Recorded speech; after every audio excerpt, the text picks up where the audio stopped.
Greetings, everybody.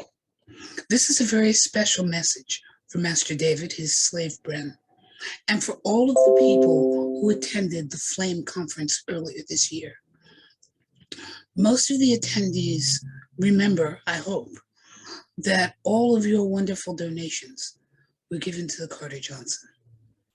And as this year ends, and just before we launch into 2022, which hopefully will be even better than 2021, I wanted to tell you where some of that money went. I think I mentioned that this would be the first year that the taxes on the building didn't come out of Jill's in my pocket. That was the first gift from Flame. The second gift is the fact that you all allowed us to get some work done in the brand new reading room. I'll be showing you some pictures of that as soon as we clean it up just a little bit. We have one wall full of bookcases finished. But the most amazing gift has been what Flame has done in and for the Scholars Room and everything that's coming out of it. I think I had told everyone before that as the library was being constructed and put together, and then ultimately its second building, which is the Center for Sex and Culture, I had always wanted to have a room, a bedroom, where a young scholar could come and be literally immersed in the library, where they could eat, sleep, research, photograph, simply find a quiet time, or write, and all of the things that creative minds do.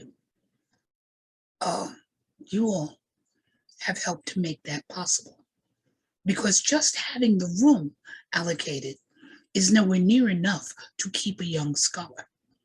There are the costs of utilities involved. We try to feed our scholars fairly well, if only to make sure that there is enough fuel in the body to inspire the brain. Because of Flame, we've been able to feed our young scholars, provide them with a few of the extra things that a young scholar needs. Paper, yes, some of us still do use it. Art supplies, thumb drives, scanning facilities. All of that has come from Flame. We have had, just in the last 6 weeks, the Scholars Room has held 3 different scholars, visitors to the library who've been able to immerse themselves. But more importantly, yes, what has been done is wonderful.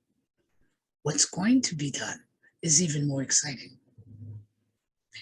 In about 3 weeks, actually, the library, in collaboration with the Women of Drummer, is going to be hosting an interesting little event that we're calling PhDs in PJs. 4 women are going to be staying in the library, in the center, and around the Scholars Room, to have a confab, conference, meeting of the mind, research, think tank, depending on what you want to call it. This one is a first for us. But we have 4 PhDs. Well, 2 of them are double PhDs who are going to be spending 4 days in the library. And we owe that to you. They'll be able to research their topics, laugh, discuss, do all of the things that scholars need to do when they get together. And we will be able to house them, feed them, provide them with extra supplies that they can brainstorm with. And all of that is because of Flame. So it could be said that the Flame Conference has lit a flame of inspiration, of research, of investigation, and of productivity in the next generation. So, as this new year draws to a close, Yes, Mama will be keeping you informed of all of the other wonderful things that are happening in and around the Scholars Room. But it was so important to me that you know how much the Carter Johnson appreciates that amazing donation and to know what it's being used for. So until I can get all of you here to see that room for yourself, and maybe even have one or two of you stay in it and research and produce wonderful works for this tribe. See you later.